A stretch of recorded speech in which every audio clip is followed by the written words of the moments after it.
Président de la République. Publiée ce dimanche, la vidéo cumule déjà plus de 8 millions de vues.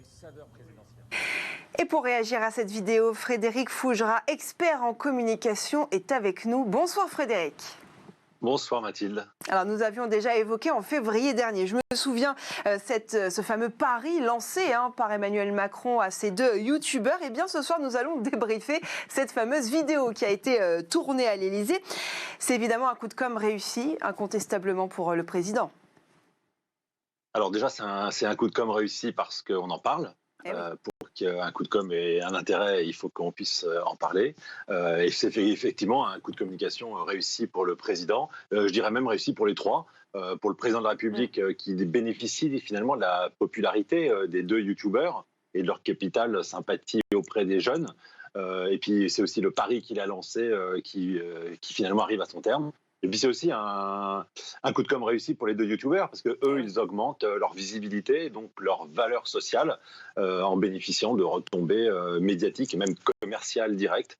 Donc c'est du gagnant-gagnant, puis y compris pour nous finalement Français qui avons du coup l'occasion de voir le président de la République dans des circonstances plus décontractées et peut-être un aspect plus humain de la personne. Quand on a évidemment plus souvent l'habitude de le voir sous un aspect plus dossier lié aux fonctions. Alors je précise, pour l'instant, la vidéo cumule 8 millions, enfin un peu plus de 8 millions de vues, donc ce qui est évidemment considérable. Vous parlez il y a un instant de l'image d'Emmanuel Macron. On a l'impression que le président essaye de désacraliser justement cette profession de président de la République. Comment est-ce que vous le percevez ? Alors désacraliser, on se moque souvent du « en même temps ». Oui. Mais ce « en même temps », c'est ce qui décrit le mieux finalement la complexité de notre monde où on veut souvent tout et son contraire à la fois.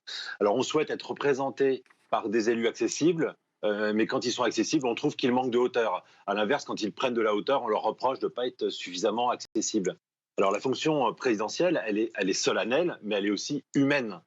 Il faut donc avoir la bonne attitude, la bonne posture au bon moment, en fonction des circonstances, en fonction des cibles. Alors désacraliser, certains même lui reprochent éventuellement, mais désacraliser, si la référence c'est le général de Gaulle ou François Mitterrand, oui, on n'est plus dans les années 60 ou dans les années 80. Donc dans ce sens, oui, elle est désacralisée. Et je vous rappelle au passage qu'entre-temps, on a eu aussi Castropos-Con de Nicolas Sarkozy. Donc la fonction, le langage, les postures, tout ça, ça évolue. On n'est plus dans les mêmes générations de dirigeants. Et puis les moyens de communication des politiques et les moyens d'information des Français ont aussi changé. Donc voilà, il faut aussi regarder la France en face et la France d'aujourd'hui telle qu'elle est.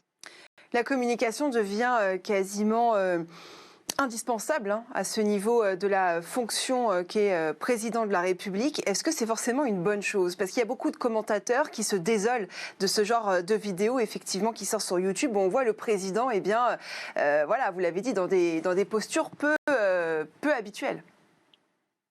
Alors les commentateurs se désolent, mais c'est leur fonction, puisque commenter, ça veut dire en gros critiquer.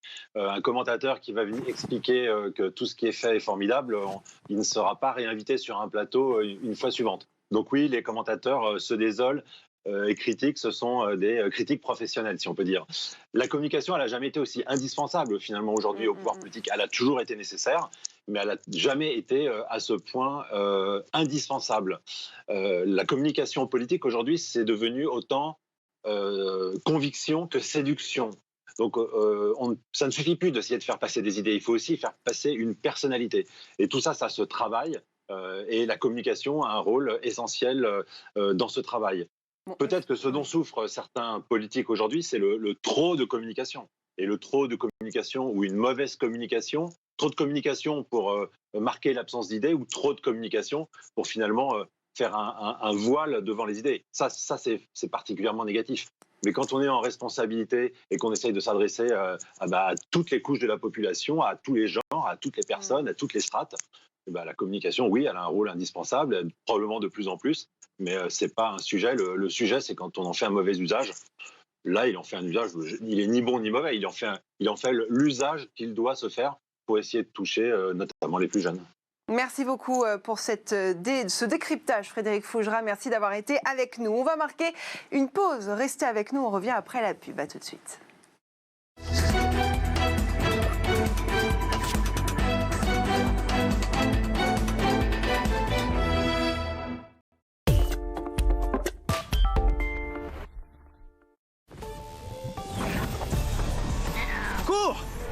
Ou invoque un dragon. Ouais, pas mal. Les vrais chocovores sont prêts à tout pour du chocolat fondant. Trésor. Pour les Lebon, les bonnes vacances, eh bien c'est en France. Et justement, pour passer du bon temps, ils savent où la trouver, la bonne location. Celle qu'ils pourront réserver et payer en ligne en quelques clics. Car réserver ses vacances avec Le Bon Coin, c'est déjà être un peu en vacances. Le Bon Coin,